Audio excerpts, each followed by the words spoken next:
What's going on, guys? This is Rob, and if you're enjoying the content here on my channel, then make sure you hit the like button and make sure you hit subscribe so you can help decide what direction the content on my channel goes in the foreseeable future.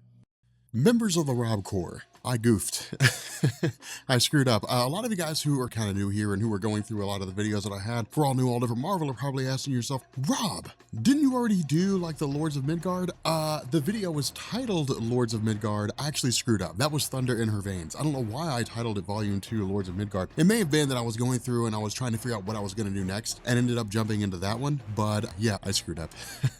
I made a mistake. But in any event, this is actually the Lords of Midgard. Now, this is really just kind of one of these stories that expands a little bit on Jane Foster, but it doesn't go into like the whole mythology of like the 10 realms, or I guess, yeah, really the 10 realms now, if we count heaven. It doesn't go into like the whole mythology of the 10 realms. It kind of takes it aside for a second, and it actually focuses on a guy named Dario Agger. Now, this is what Jason Aaron does. When Jason Aaron goes through and writes stories, whenever he crafts stories, which he did it a lot when he wrote The Incredible Hulk, and it was really, really good the way it was done. But one of the things he does is he sits down and he says, okay, let's have this story here. We have this character off doing this thing, and then in the middle of that, we're gonna focus on something else over here. It seems like it's out in the middle of nowhere. It seems like it just comes from nowhere, but there's a basis behind it all. This story does that, as well as the Untold Origin of Mjolnir, which we did cover, that does that. It's really just kind of expanding the mythology, and a lot of writers do that. Jeff Johns did it with Green Lantern, Hickman did it with Fantastic Four and Avengers. A lot of it's just kind of expanding on existing mythos, because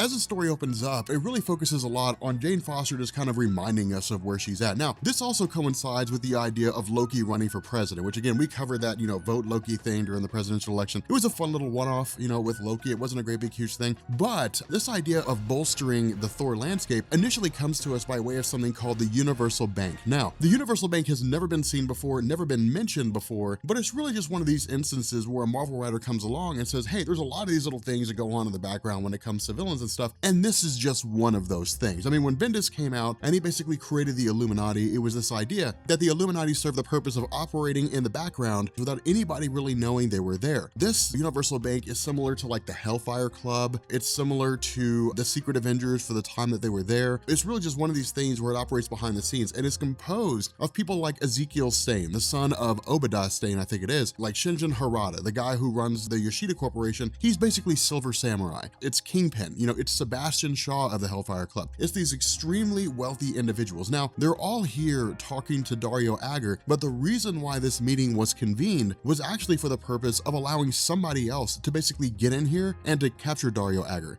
Now, the person who comes in here and basically assaults him is a woman by the name of Miss Midas. Now, Oubliette Midas is a weird character. I mean, she's the daughter of Midas himself, and Midas was literally a guy that had his namesake, where he had the Midas touch. Everything he touched physically turned to gold, and it didn't matter what it is. Whatever he touched would turn to gold. I think that maybe Thor's hammer was an exception, but honestly, he was such an obscure character, you'd be hard-pressed to find an instance, Midas fighting Thor. I mean, he was super obscure. It was really crazy. Really, Original Sin was like the biggest role he had in Marvel Comics, right? But at the time, or at least as far as the story goes anyway, the capture of Dario Agger is for the purpose of the fact that, remember, he's operating with Malekith. For those of you guys who are just joining us in the realm of Jason Aaron's Thor, the way that he had basically played this out, a lot of this went into the events before Secret Wars, and it just kind of kept on going, like most of the Marvel stories did. But it was basically this scenario where there's a company called Roxxon Oil, and Roxxon is a super seedy corporation. I mean, they have their hands in everything: corruption, gambling, crime, all different kinds of stuff. But as long as it makes them money, they don't really care what it is. They've got lawyers on top of lawyers on top of lawyers that will get them out of any legal problem. And if lawyers cannot get them out of problems, then they'll go through illegal channels to make that happen. But again, they're just a very seedy corporation. But Dario Agger is the guy who's running the show here. What happened was, in the realm of Asgard, with all the other realms and everything in terms of their mythology, one of the Dark Elves named Malekith, a longtime villain in the Thor mythos, had basically begun the process of going through and conquering all the realms. And the idea here was to essentially, and we'll get a little more into this here in a second, but the idea was to basically go to Roxxon Oil and to use Roxxon Oil's resources. In response, Roxxon said, we'll provide you with whatever you need: tanks, guns, armor, the whole 9 yards to conquer these different realms. We'll give you what you need, but what we want is to be able to mine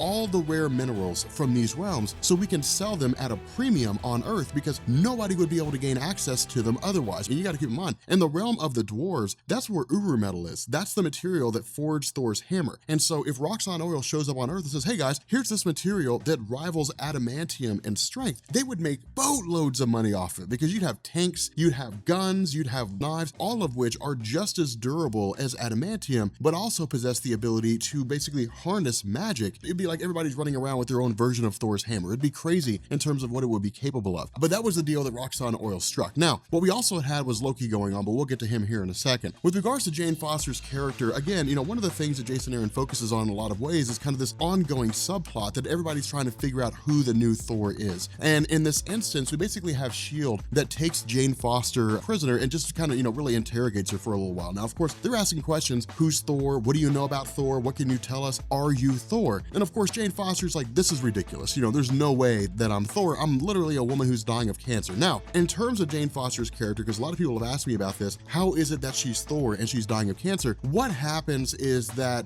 Jane Foster, of course, as a cancer patient, undergoes chemotherapy. The issue is that whenever she becomes Thor, it purges the chemotherapy from her body. And so when she turns back into Jane Foster again, she's effectively set back to square one. Not that her cancer goes into remission while she's Thor, it's basically that her cancer is just incurable. When she gets a treatment, the treatment's wiped away, and so her cancer just keeps progressing. Now, what this is Jason Aaron doing is basically setting a ticking clock. He's saying it's only a matter of time before Jane Foster will inevitably pass on, and then most likely Odin's son will take her place again, going back to being Thor. So it's really kind of him saying, hey, this is just a cool experiment. It might last 5 years, it might last 10 years, but it's not going to last forever. It'll probably end when Jason Aaron's run on Thor ends, to be quite frank. That's usually what a lot of writers do. But for the sake of this discussion, we basically have another character come along named Roz Solomon. Now, Roz Solomon, again, has also been a huge part of the Thor mythos. She's been around for quite some time, and in fact, when Jane Foster Thor first showed up, a lot of people thought it was Roz Solomon, just because of the fact that she was a character that had this kind of on-again, off-again teasing of romance between her and Odin's son. She was a huge fan for quite some time, and so people figured if it was going to be anybody, it would be Roz Solomon, because she's the most likely person to be a hero, because she was such a huge, environmental advocate. She's a S.H.I.E.L.D. agent. She has access to resources. She has the means to basically travel to the moon if she wanted to and pick up Thor's hammer. There was a lot of speculation going on there, and Jason Aaron really played on that. I mean, it was constantly being teased, is that possible? But the fact remains here that with Roz Solomon being a S.H.I.E.L.D. agent, she essentially shows up and says, Jane Foster, you're free to go. There's no way you're possibly Thor. Because remember, Roz doesn't know that Jane Foster's Thor. She has no clue. I mean, we as the reader only recently found out, around the time this story was released, we'd only recently found out that Jane Foster was Thor. So basically no one knows the truth of the matter. Now, of course, Jane Foster basically grabs her hammer. She ends up taking over the hammer herself. But in the midst of all this, we essentially have Roz Solomon traveling to the location of Dario Agger almost immediately after he's taken by Miss Midas and Silver Samurai. And the result of this is that Roz Solomon comes to the realization that there is a plan that's been enacted called the Agger Imperative. Now, the Agger Imperative will become prevalent here in a little bit, but it's basically like a doomsday plan is really all it is. But at this point, we basically transition to Loki, because keep in mind, in Volume 1, in Thunder in Her Veins, Loki had basically killed, or at least it looked like he had killed Allmother. It looked like he had killed the wife of Odin. And because of this, with Freya basically being incapacitated here, there really doesn't seem to be anybody, or at least there wasn't anybody who was running the throne until, Borsun had basically taken over it. Now, again, Borsun was this guy who was basically the serpent. He was the unknown brother of Odin that no one knew about, and the story Fear itself actually introduced him. But over the course of Marvel's publication history, he'd more or less just become kind of like a general, a leader among the ranks of Odin's forces on Asgard. But, with Odin essentially running the show and then eventually being cast out and replaced by Freya, what Loki says is that because Freya was on the throne, she was a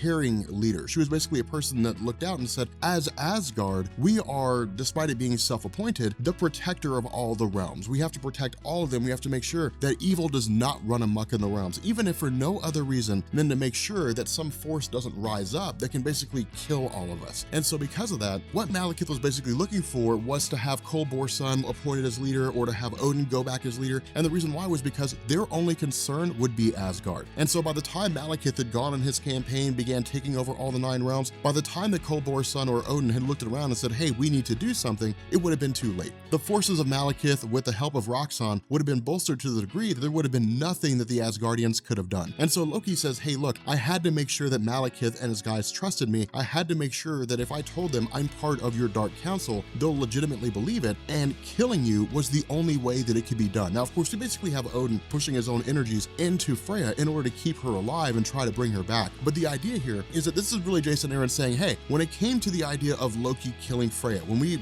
read through the comic and it was like, my God, Loki killed his mom, it wasn't him being vindictive, it wasn't Loki being evil, it was Loki trying to earn the trust of Malekith and Dario Agger in order to basically subvert them from within, to effectively work against them and cast them out to protect Asgard. Because keep in mind, when it comes to the character of Loki, there are events like Ragnarok, right? Where Loki is basically the one that ends up invading Asgard and tearing it all down. But that's the fate of Loki. Whenever it comes to anybody else who tries to attack Asgard, who tries to tear it all down, Loki's almost always one of the first people on the lines to say, no, that's my job.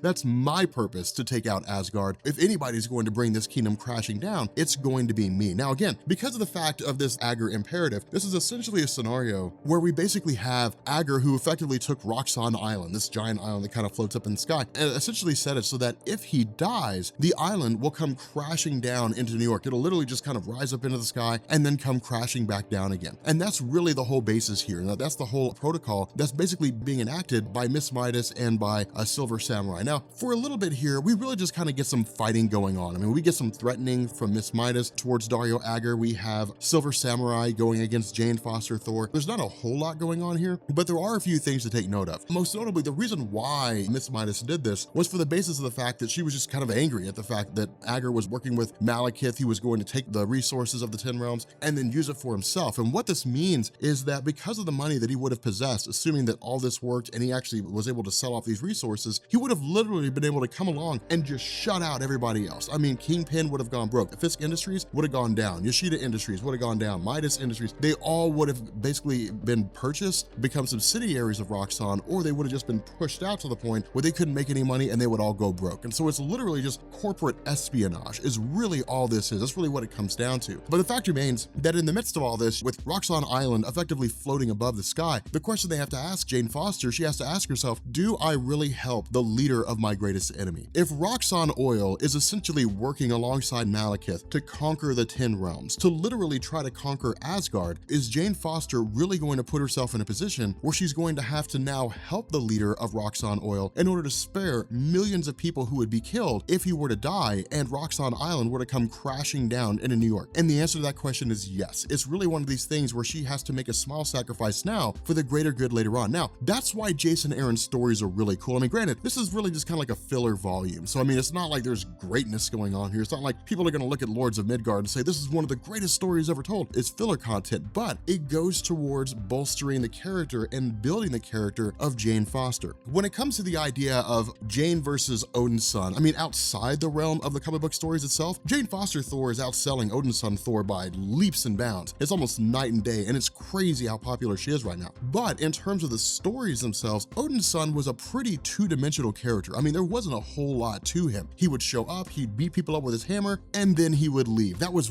really it. I mean, there weren't that many great stories. Off the top of my head, the only stories that really stood out when it came to Odin's son's character was basically everything written by Jason Aaron. From God Butcher going forward, his story saw these huge three-dimensional shifts in character to where he was far more interesting than he had ever been. But by that point, it was too little too late. You had a few things like Thor Ragnarok, you had J. Michael Straczynski's Thor, which is pretty cool. And in truth, if I ever decide to start Thor comics, I'll probably pick up with Ragnarok and then just start working forward from Straczynski's Thor like I did with the Incredible Hulk and Greg Pak's run. But the idea here is that Jane Foster's not that way. Jane Foster's conflicted. She struggles. She's an average human being who is imbued with the power of Thor. Odin's son was always the son of Odin. I mean, he was born the son of Odin. He was cocky, he was arrogant, he was cast out. His consciousness was forced into the body of a guy named Donald Blake, and he had to rediscover himself, which is how we were introduced to Thor in Marvel Comics. But he was always the son of Odin. He never really had to deal with what it meant to really understand humanity on a fundamental scale because he's not human. He wasn't born human. With Jane Foster, it's very much the opposite. She's a woman dying of cancer, so she's basically facing her death every single day. She's a woman that realizes every time she becomes Thor, it continues her path towards dying, that it doesn't stave it off. Now the question is, why doesn't she just stay Thor forever? Well, in truth, it would just kind of take away from the story if she did. But it creates a very dynamic situation. It creates some really strong dichotomies between being a god and being a human and what it means for the character. And so because of that, with her sitting down and her basically saying, I've got to save the guy that is basically basically going to try to conquer Asgard, it prolongs the conflict, it kind of keeps things going, but at the same time, it also creates a cool situation because when she arrives on the scene, her arrival takes place at the same time that Dario Agger basically turns into his Minotaur form. Now, for those of you guys who don't know a whole lot about Dario Agger, he's basically a guy that has kind of this weird history, but essentially he was a kid at 9 years old, saw his family killed, prayed to a Minotaur statue in a cave, really. And the result was that he was imbued with the ability to become a Minotaur at will. Now, of course, he got his revenge on pirates and so on and so forth, but it created this situation where he was more or less this physical equivalent to Thor in a lot of ways where they would fight, but it was also this situation where he kind of had his Hulk-esque persona. It was kind of like a Hulk transformation for the character of Dario Agger. But it was basically a way to take this CEO guy, who could be more than just some face of a very seedy company, and actually make him a dangerous individual. So metaphorically, it's kind of like an outward manifestation of the danger that Roxxon represents. But, you know, when Jane Foster shows up, of course, it's kind of the battle between the two of them, but we also have Miss Midas effectively loading a bullet with her father's blood. Now, again, Oubliette does not have the irradiated blood that her father did, so she cannot physically touch things and turn them to gold. But because of the fact that her father died, because she preserved a fragment of his blood, when the original sin event happened and she basically took over her father's role, we didn't know what the future held for her character. And in fact, really a lot of us just didn't really care. But, and I don't mean to sound cynical here, it's just that nobody really sat down and said, man, I really can't wait to see what happens with the Midas Corporation. It was just one of those things that nobody ever thought about, which actually, you know, kudos to Jason Aaron for using her in such an interesting way. But because of the fact that her father's blood was irradiated, she was basically able to fire a bullet off, and she essentially went to go shoot Dario Agger with the idea that if he dies, it'll bring everything crashing down. Now, the larger goal that she has, I mean, when it comes to Miss Midas, the bigger goal she has is, yeah, a few million people are going to die. She doesn't care about that. What she does care about is the fact that Roxxon Oil is a publicly traded company, which means that if Roxxon Island comes crashing down into New York, investors, people who have money in the company are going to pull out, and its shares are going to be virtually worthless, and the company's going to go under. So it's really just a way to kill Dario Agger, which would result in the destruction of Roxxon's own company. It would just bring it all crashing down. Now, here's the irony of all this, is that despite the fact that they are mortal enemies, Jane Foster and Miss Midas are basically working for the same goal. They're just going about it two different ways. They both want to bring Roxxon Oil down. And if this was any other situation, if it was any other scenario, if, you know, Roxxon Island was just sitting out in the Pacific somewhere, Jane Foster probably would have let Dario Agger die. She probably would have been like, well, your time's up, man. Sorry about your luck. But because of the fact that it would jeopardize millions of innocent lives, where Miss Midas is like, hey, let's just go ahead and kill him, Jane Foster steps up and catches the bullet. Now, the response here is that because of the fact that the bullet, again, has the blood of Dr. Midas and it'll turn anything it touches into gold, it starts doing that with Jane Foster to a degree. Now, this is where things get crazy, because didn't we suddenly have Jane Foster showing up to help Thor? And this is where Jason Aaron again started saying, hey guys, like, are we sure that Jane Foster's Thor? Yeah, I know you think she's Thor, but do we know for a fact that she's actually Thor? Again, we know right now Jane Foster is Thor. And in fact, that gets revealed at the end of all this. But with the actual Jane Foster showing up, Jane Foster Thor looks at her and says, who the hell are you? Like, how are you here? Because, you know, you're me, I'm Jane Foster. How do we square this circle? Now, really, before any questions are asked, and even then, you know, these SHIELD agents that are here that are still trying to figure out what the connection is between Jane Foster and Thor, they're just kind of like, well, if they're both here in the same place and it's clear that Jane Foster isn't Thor, Dr. Jane Foster, being a doctor for so long, basically, you know, plucks the bullet out of Thor and is like, you are cool, you are healed. The problem with this is that Roxxon Island crashes into a SHIELD helicarrier and it just sends everything sort of awry. Now, under normal circumstances, this wouldn't be a huge deal, but it becomes a huge deal. And the reason why is because in the midst of everything, you know, shaking, rattling, kind of panicking and going awry,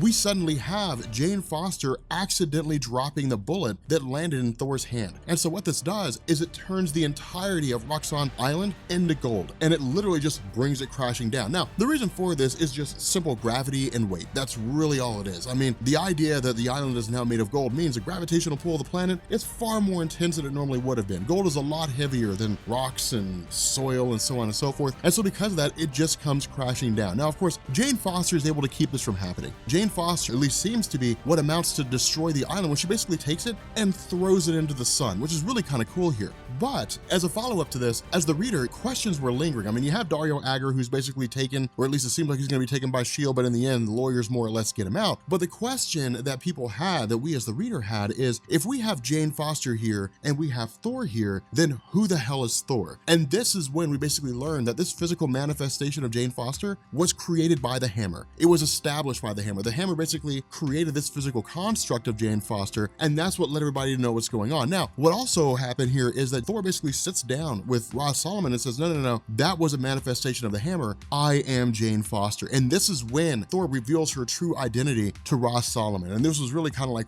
wow, this was crazy. Now, from here, this is basically Jason Aaron moving into the process of revealing that the hammer was alive. Because again, people didn't really know what was going on. And even Ross Solomon asked the question, if the hammer of its own volition made a construct of Jane Foster in order to throw S.H.I.E.L.D. off your scent, as well as allow you to be treated without anybody asking questions, then does that mean the hammer is alive? And that's when the hammer grabs Jane Foster and they whisk off. And that's when we get into my video on the untold origin of Mjolnir. So for those of you guys who are wondering how these two dots get connected, those of you guys who are wondering how we got from point A to point B with regards to what, at least at the time, was believed to be Lords of Midgard, and then the story of the untold origin of Thor's hammer, that's how we got here. But again, that was my mistake. You know, I screwed up with regards to the titling. What I think I'm going to do as well is maybe start a Thor playlist. The only problem with doing that right now is it'd be kind of jumping the gun, just because of the fact that at the moment I probably won't really be covering a lot of Thor stuff until we get around to like the release of Ragnarok, and that doesn't come out until November. So, you know, there'll be a huge Thor dump at around that time. But until then, I think I might just go ahead and toss this into the all new, all different Marvel playlist. That's down in the description if you guys are interested in seeing it. But yeah, I mean, again, this is really just kind of Jason Aaron filling things. It's really him just saying, hey guys, we got to get from point A to point B. So here's the bridge that we use. Here's how we get from those two spots. And again, from that point going forward, really from the untold origin of Mjolnir going forward, that's where things get cool. Plus we also have Unworthy Thor, which is amazing. But enough rambling from me.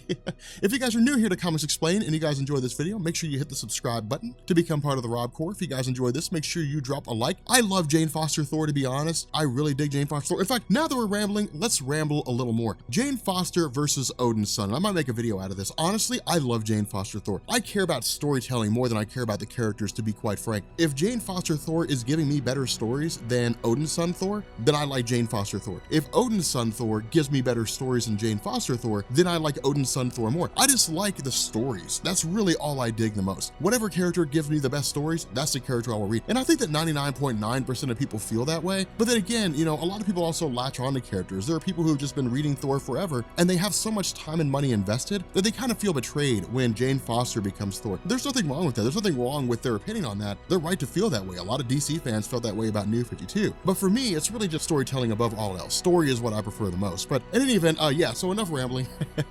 We're gonna go ahead and bring this video to an end, and I will catch you guys later. Peace.